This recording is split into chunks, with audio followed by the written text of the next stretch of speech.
Welcome to the summit. Can everybody hear me? Everybody hear me? Okay.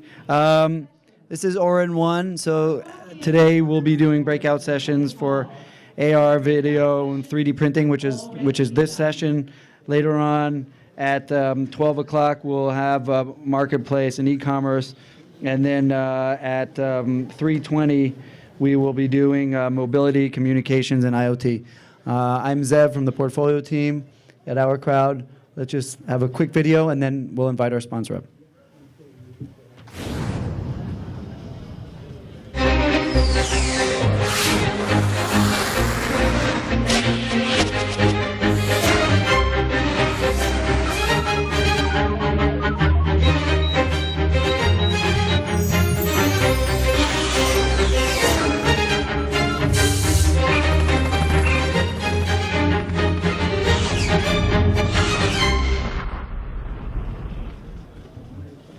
So I'd like to invite Josh Cram from the U.S. Chamber of Commerce. The U.S. Chamber of Commerce is kindly sponsoring this room today. So, Josh. Thank you. And I'll be real quick. You know, typically you hear about the U.S. Chamber of Commerce when you see our president and CEO, Dom Donahue, with the President of the United States or members of Congress talking about big issues that impact the business community. So, you know, why are we here? What are we doing here at the OurCrowd conference? What are we doing here in Israel? And I'll tell you, it's because the U.S. Chamber and U.S. businesses are looking at Israel in a big way. Clearly, you probably have heard the stories about about 200 plus R&D facilities, U.S. companies that have R&D facilities in Israel. So we are all over this ecosystem as the American business community. We want to continue to invest in Israel. And the work that I do at the U.S. Chamber and working with groups like OurCrowd is really three things. One is we advocate for the policy landscape that will strengthen the relationship. So we do a lot of things to promote the bilateral relationship at the highest level. By the way, our relationship was the most innovative on the policy side. We're the first country to have a free trade agreement with any country. U.S. and Israel are the first two countries. We have the Bird Foundation, which you may hear about, which is a matchmaking funding service, which are all sort of created by the U.S. Government. It's time to update these things. This is a lot of the work that we do. We also work with regulators on both sides. Yes, it's great to do business in Israel. Oftentimes it can be challenging to do business in Israel. So we work with companies on regulatory, tax, customs, range of issues that impact business coming in and doing business in Israel. And by the way, Israeli companies coming to the United States, and Israeli companies are huge investors in the U.S. economy, and that's great too, because we're helping each other create jobs, which is terrifically important. The final piece that we do is educate U.S. business all across the United States about what's happening here in Israel. You all know what's happening here, clearly, but companies all over the U.S. don't know. So we've started a process where we're bringing CEOs from chambers of commerce all over the United States to come here and see what's happening here and really instigate more efforts across the country to promote the bilateral relationship. Great to be here. I'm sure you're gonna hear some from fantastic portfolio companies, and enjoy the rest of the conference. Upstairs in the fourth hall. Please make your way to the breakout sessions. They've already begun. Okay. So I'd like to welcome the people who just came in. Adam, you here? Oh, there we go. So I'd like to introduce Adam Kaplan from Edgybees. Edgybees does a platform for AR and VR support for many different platforms, security services, gaming. We'll let Adam take it from here.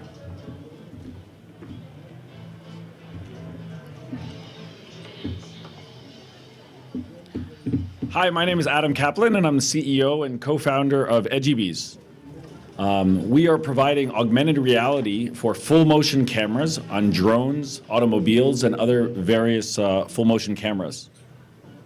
Here is a video coming from a drone during the hurricanes, which we all saw last year. As you can see here, the drone pilot has little idea as to where he is and has a difficult time in terms of his orientation and understanding what he needs to do. What do we do? And this, by the way, our software is indeed live. We augment maps, points of interest, are able to place dynamic markers to help pilots, people on the ground, as well as folks in the command and control centers to get orientation, to understand where they are, give them situational awareness. We also can place where our fire engines, firemen, power lines, all of this information helps first responders and other people on the ground to help people.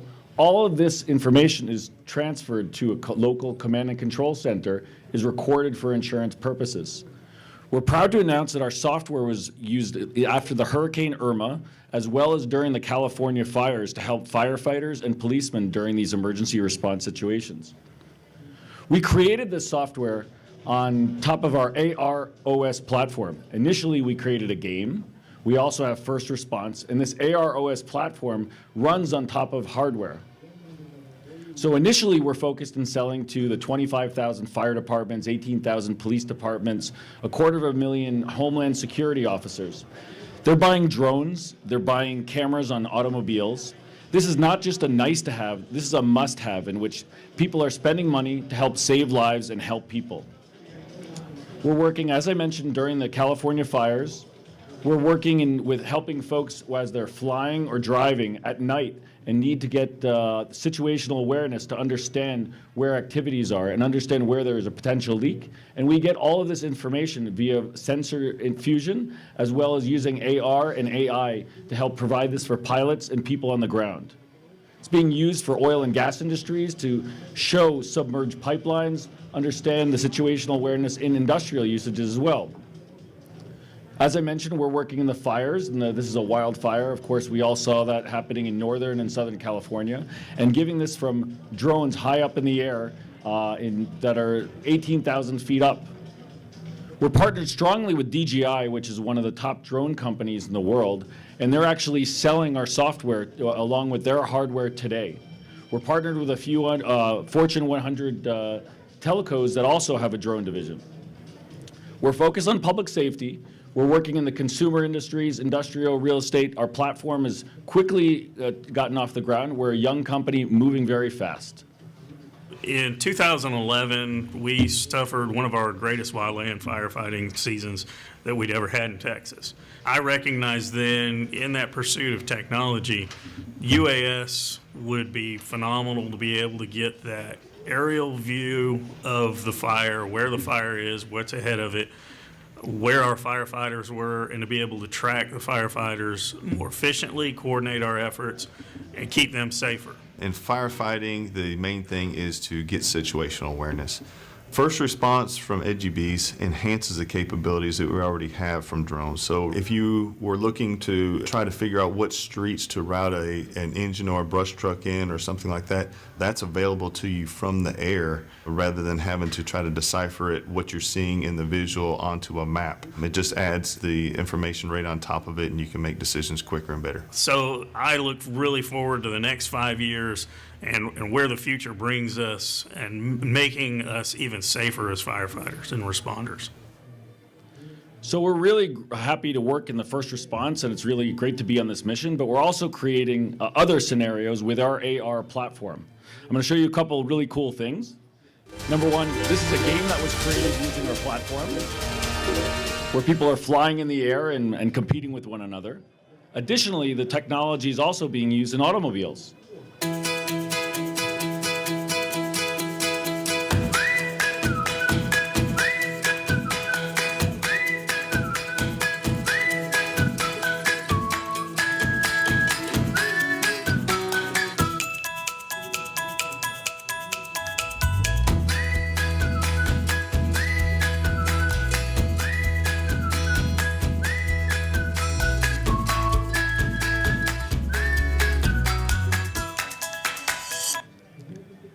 So as you can see, we're saving lives. We're also helping people have fun in their cars. We're helping them fly up in the air.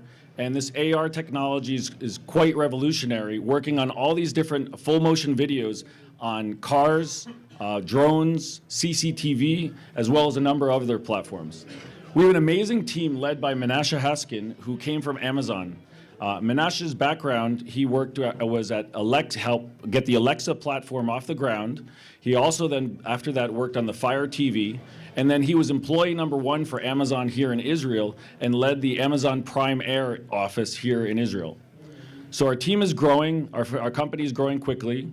We closed our financing round recently, which we'll be announcing soon. OurCrowd, we're happy to have OurCrowd as an investor and look forward to speaking with you and happy to answer any questions.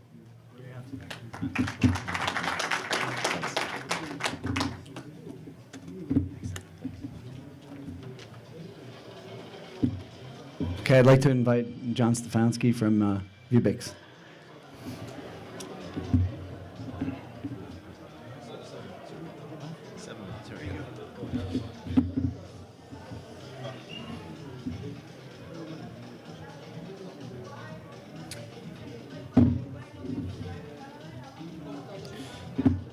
Okay, awesome. 7 minutes. Here we go.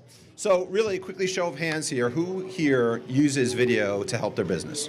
I can't really see anyone's hands, but there's a lot. Okay. Number 2, keep your hands up. Here, people who have used video to help their business. How many of you understand effectively how those videos are working? Are they helping your business? How many leads and sales are driving? I think everyone dropped their hands.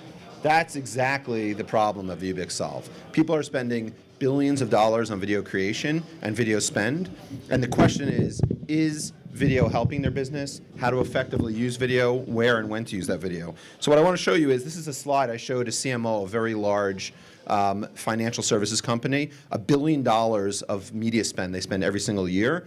What this slide shows is the networks that they're putting their video ads on and the CTR they're getting. And the obvious thing to draw from this slide is that the network 3, which is 70% of the spend, is generating the second worst performance, meaning the money that's being spent is being focused on, in this case, video completion rate, as opposed to ultimately what the company is looking for, which is driving people to their landing page to learn more about this new product launch. And we're able to use our technology to put the right call to action to the right audience, to the right time, and measure that performance. And how do we do that?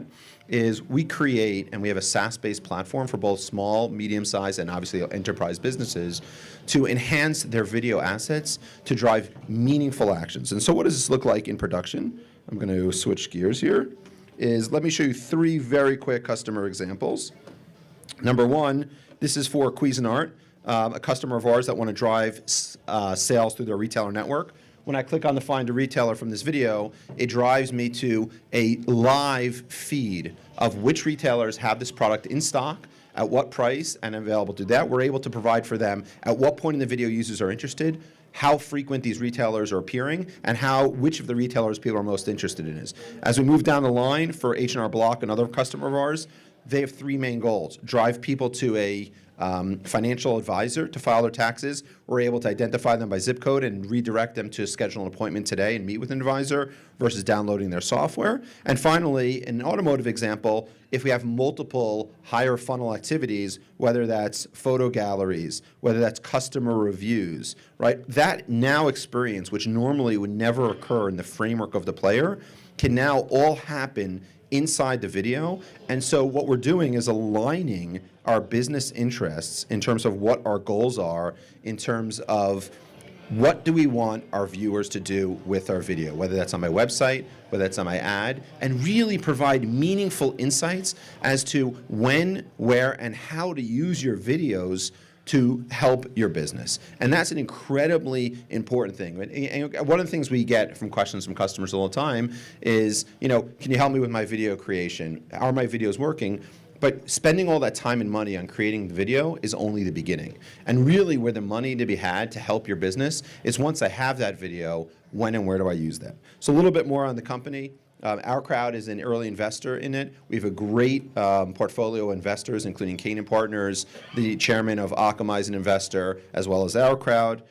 We have, as I mentioned, some of our customers, a great roster of clients. So for both SMB and enterprise customers, and we'll talk in a second about our new live products, so broadcasters as well can now leverage from our technology. It's cross-platform, which means that you can build it once and use it across your multiple distribution centers. One of the things we focus ourselves is on really understanding user data. So let's take an example of this. This is a 15-second ad that one of our customers ran. What you'll notice is that blue line that's running through. The blue line at 11 seconds in, you see a spike of people. This is for a new product launch. So what's interesting is, from a data perspective, the question is, what's happening at second 11 that all of a sudden people are raising their hand and want to learn more about the product? So what we're able to show customers is they can watch the video. This is your daughter, and she just got this. Oh boy. But you've got hum. So if she drives like this, you can tell her to drive more like this, because you'll... And there's the money scene, right? You have a new driver. She's driving crazy as a parent, and this is targeting is important. Millennials hate this product because you can see how they're driving. Parents with teenage kids love the product, so targeting is important. But the idea here is that at that 8-second mark, you as the parent get a speed alert when your kid is speeding, and Get all you this. have to do That's putting some smarts. is plug that in your car. So those two scenes are the money scenes, because within a second of those two scenes, people are raising their hand and saying, that's an awesome product, I want to learn more.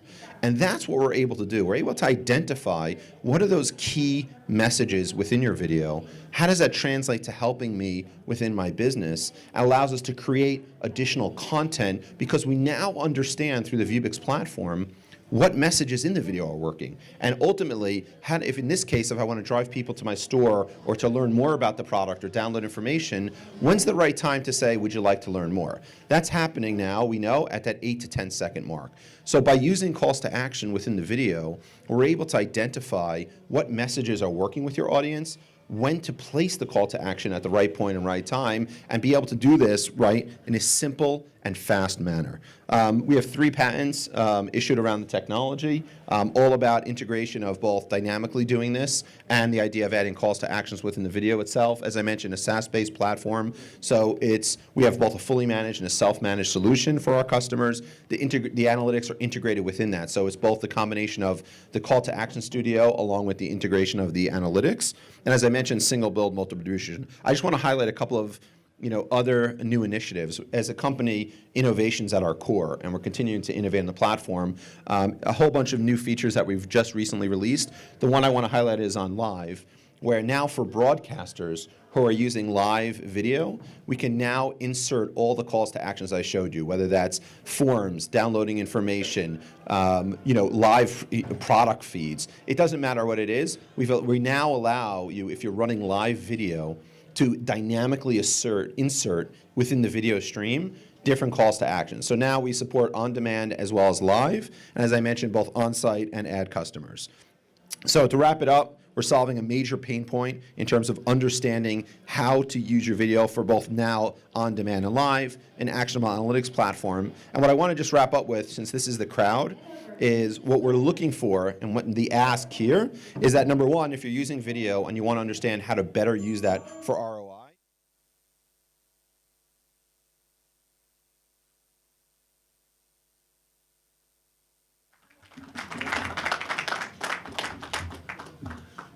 All right, TechSee's visual support technology to improve the tech support experience. I'd like to invite Liad Churchill.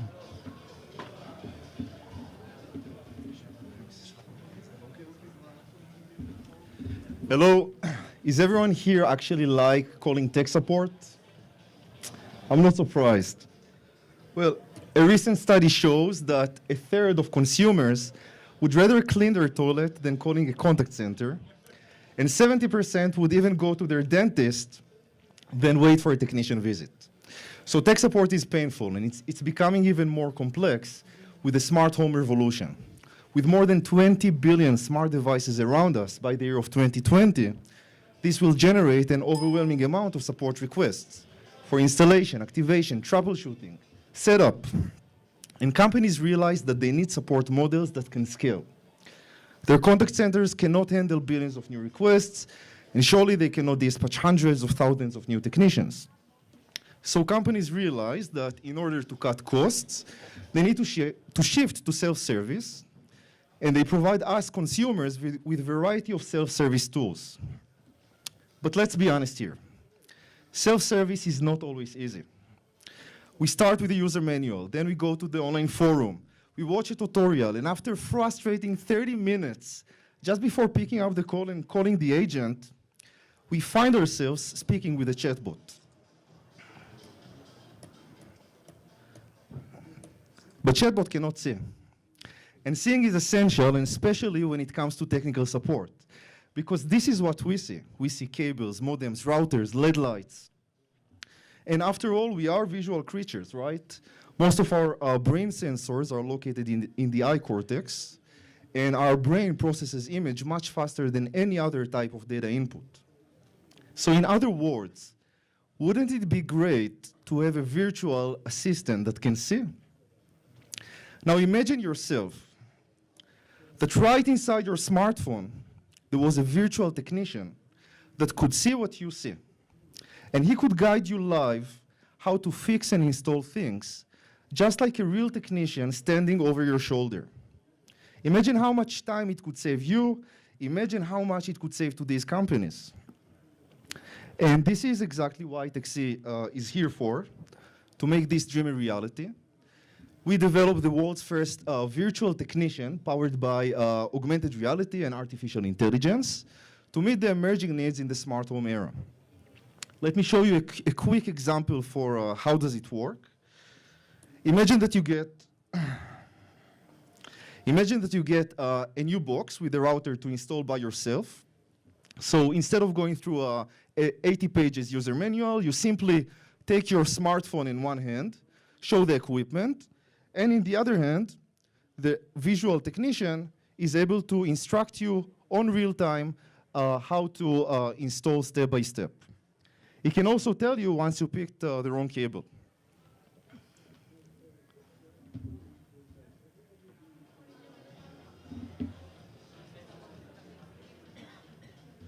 Isn't it cool? All right, then now you must be wondering, how do we do it? So automating tech support is a process. It's quite similar to creating an autonomous car. At the beginning, it learns from the driver. And then gradually more and more operations are being automated until it becomes driverless.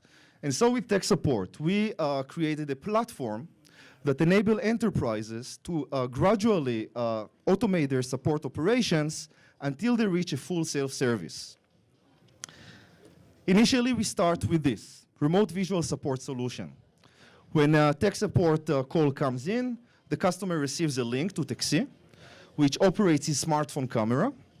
Then he can show the technical equipment to the agent in the contact center, which can simply diagnose the problem and guide him with augmented reality tools how to fix these things by himself. This solution is widely implemented, dozens of contact centers around the globe of the leading firms such as Vodafone, Liberty Global, Orange, and Samsung. And by this solution by itself, they managed to cut millions a year in support costs by reducing technician dispatch and increasing first call resolution. With this solution, we perform crowdsourcing of expertise. Tens of thousands of visuals are being uploaded to our cloud every day, creating the largest repository in the world for visual tech issues. We apply a layer of deep learning computer vision algorithms on this data set, or in simple words, we teach our machines how to recognize automatically devices, models, their parts, and so on, in accuracy of 95%, and link them with common technical issues and their resolutions. Later on, once enough data has been collected, we implement this, a virtual assistant in the contact center, which advises to the agents during the support session in a way that once the agent view a visual of the customer, the virtual assistant advise. It recognizes automatically the device and suggests the technical issue and the steps towards resolution. In this way, the human and machine are working together. So it boosts agent productivity and increases the performances of the machine with ongoing feedback from the user. And eventually, after enough data has been collected, the enterprise can implement the virtual technician within its self-service support app. In a way, just as you saw in the video, customers can show to their smartphone the technical equipment at one hand, and on the other end, they can operate, fix, or install things completely by themselves. So to sum it up, smart home revolution, depending on scaling support models, and it's clear that virtual technicians are the true enablers of this revolution. And in TechSee, we created this platform to enable organizations over time to automate their support operations, so their customers eventually will be able to do things by themselves without speaking to a contact center agent or wait for a technician. Sounds much better than getting your tooth pulled, right? Thank you very much.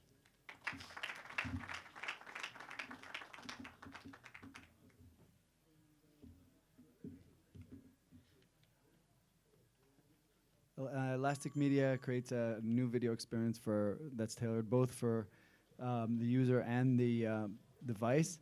Ronen Choval.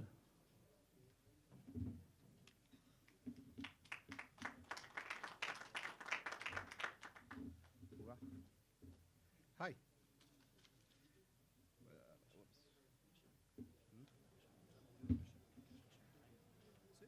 Okay. Hi. I can't really see you. So my name is Ronen Choval. I'm the CEO of Elastic Media. Very nice to be here. In 2007, something great happened. Apple came with the idea of iPhone. Now, the iPhone changed the way that we consume video. Till the iPhone, we watched most of the video in TV. Today, all of us watch most of the content of video in the mobile. However, still, video reacts in the same way. Play, pause, and stop. Play, pause, and stop, which is quite boring. And more than that, the fact that the video went mobile is creating a huge business problem to the industry, because they created it for one platform, but it's being consumed in a different platform. So we have spent the last 2 years in inventing a new way of telling a story on mobile. With our technology, video is much more than play, pause, and stop. And let me show you how it looks. Opa.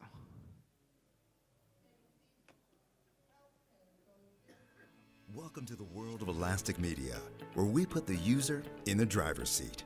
Our proprietary cognitive platform, based on advanced machine learning, decodes the DNA of video content. Whether you were swiping from story to story in a news broadcast or from innings to innings in a baseball game, our platform allows viewers to control the amount, type, and speed of their viewing experience. Advanced capabilities like live catch-up and multi-directional navigation add a new level of interactivity to mobile viewing that leverages the best of what mobile devices can offer, from broadcast TV to education and the new explosive vertical of esports. Elastic Media's platform drives additional revenue and engagement. Elastic Media, the future of mobile video.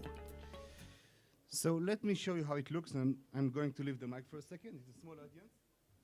So in this case, I use this. So imagine right now that I have a CNN in my app, starting to watch it.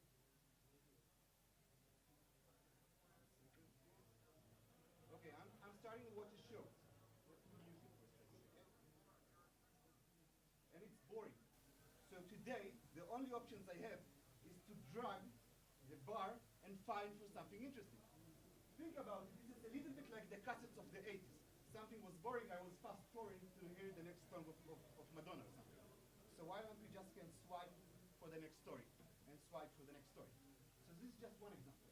If I'll show you another example, when we find those stories, which we call semantic unit, we can actually connect them. So if we're looking at a show like Britain Got Talent, okay? So we see Britain Got Talent. This guy's boring. I'm moving to the next one. This guy interesting. This is the audition. Let's see him on the semifinal. So I can move to the semifinal, go up to the final, see him in the final. Now I'm in the final. I can go find the people that interest me. Let's find her audition. I can find her in the audition. So we can actually connect all those semantic units and create a new way of telling a story on mobile. Okay?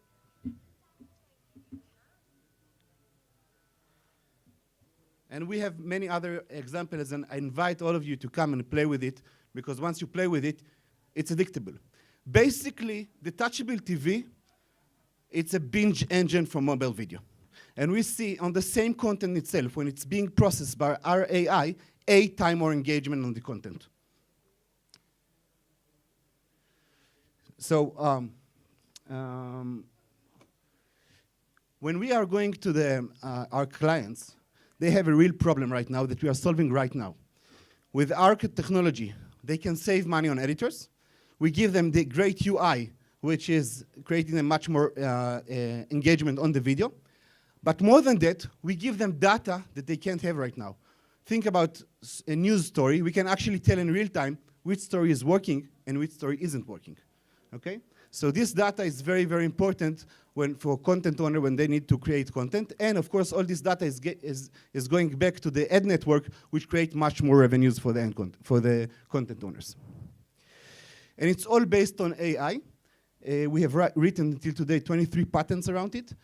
How to cut the video is something really, really sophisticated, and how to understand the semantic unit, what might make a story. And in the other hand, to understand what's happening. So we understand in one hand very, very deep the DNA of the video, but in the other hand, because we understand the way that people are connecting with the video, we are creating a new kind of first-party data.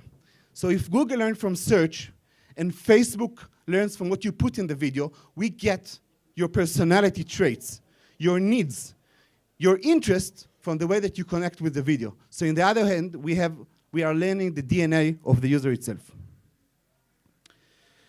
And I think this is what makes Elastic Media a great promise, because we are not only on a video platform, we have a new kind of data which will change the way that we understand human being and the way that we tell stories on mobile and in general. So to analyze it, we understand the video itself. We know how to cut it. We have the snackable, the way to consume it in a very interesting way, and we create much more engagement on the video.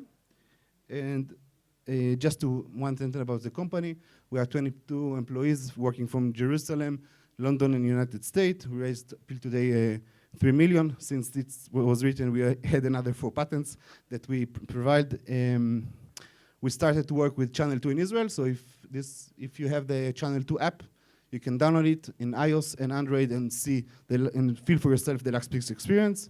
We have live pilot with CNN right now and other big clients, and we are doing it also in the esports community, which is very, very promising and very interesting solution also for them. That's it. I'm running out of time. Thank you very much. And I really, really invite you, come to our booth and play with it. You'll get, I'm sure you're going to love it. Thanks.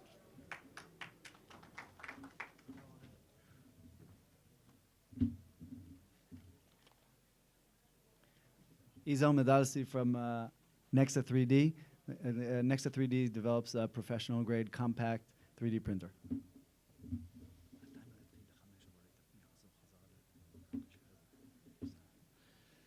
I'm thrilled to be here at the summit and talk with you about the most exciting company in 3D printing, Nexa 3D. So according to Gartner, the 3D printing market is booming at 66% growth. But Gartner also points to a segment in the 3D printing market that grows actually faster than the industry, which is the fast printing photopolymer market, which grows at 75%. That's exactly the market that Nexa 3D is capturing. If we look at the photopolymer printer landscape, it's very easy to identify a gap. On one hand, we have the gold standard SLA printers that are laser-based. They can deliver high-quality precision parts, but take very long time. On the other hand, there are companies that talk about continuous printing, but actually are failing to deliver on both speed and end product quality. Achieving uniform, high-speed, high-quality parts at convincing injected molded quality has been elusive. This is Nexa 3D's answer to filling this gap.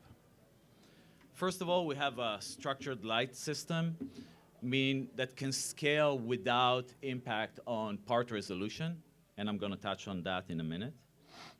We've developed a non-stick transparent window that essentially eliminates the delamination forces that you have during the print process and enables us to print 40 times faster than existing technologies. Our polymer chemistry can deliver uniform mechanical properties regardless of the part size and orientation.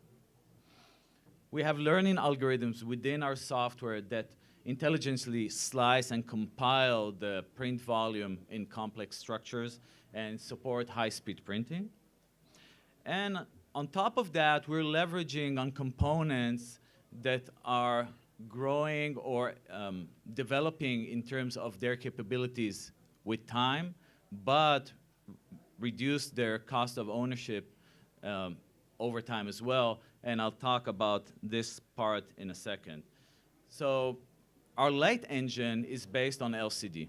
As you all know, LCD's technologies are increasing in terms of their resolution and their size over time, but reducing their price. That's exactly the technology that we're leveraging at the heart of the machine. We also have our patented LSPC technology, which is a self-lubricating membrane. The purpose of this membrane is, as I said, to eliminate the delamination forces during the print process, but it also helps propagate the resin into the voids that are created during the print process. And that's what enables us to print very fast. Our printer, at a price point of just less than $20,000, is the largest, most accurate, fastest printer on the market. So if I recap for a second, we have lower total cost of ownership, larger print volumes, faster print speeds up to 1 centimeter a minute, and higher resolution. Our software uses deep machine learning to intelligently slice and topologically optimize the parts during the print process. We're using a voxel technology, which is a different way of looking at the 3D image. And if you add AI to this component, you are now able to optimize structures that you were never been able to print before that. If we look at the market, the 3D printing market is about $22 billion. Our addressable market is about 10.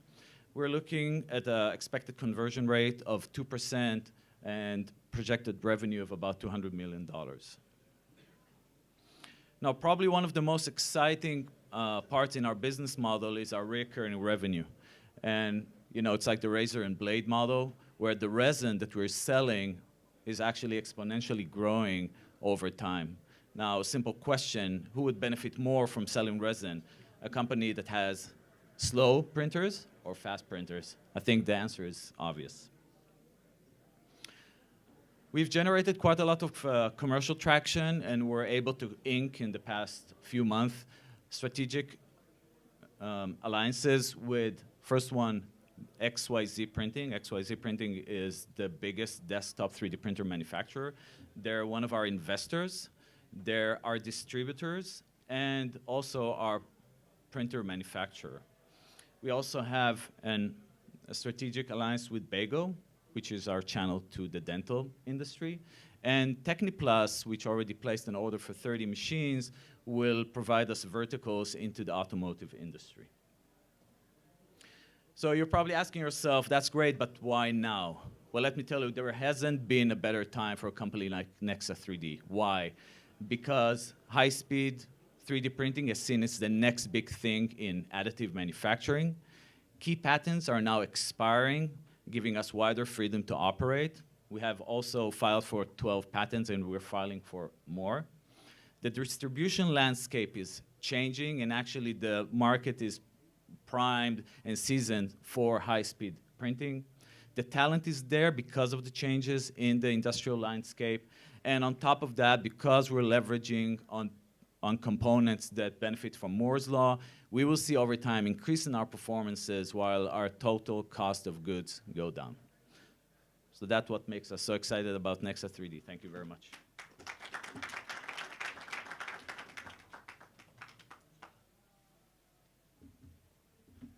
Nanofabrica is engaged in 3D printing for mass micro manufacturing. Did I pronounce that correctly?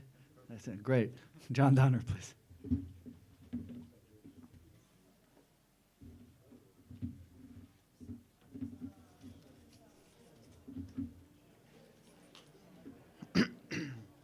Hi, thanks. It's a great honor to be here.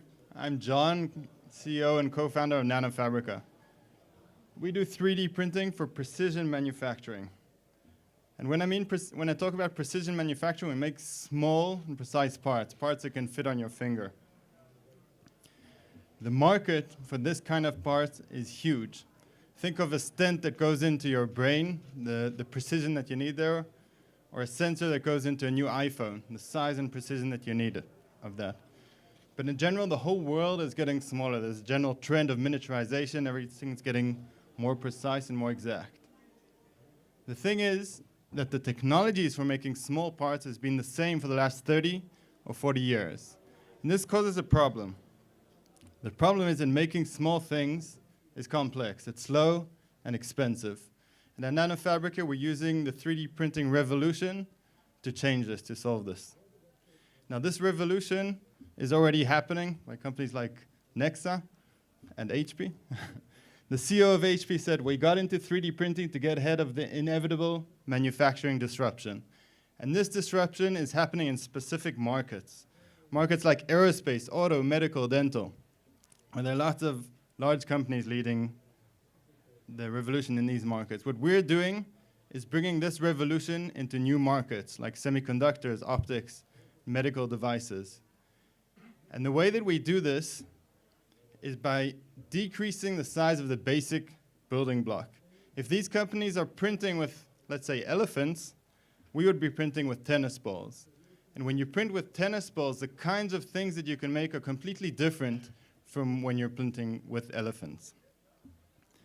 In our startup, we launched an MVP, manufacturing as a service, where we sell the parts that our printer makes. Within this service, we have 8 paying customers and 30 plus in the pipeline, including large companies like Flex, BMW, and Zeiss.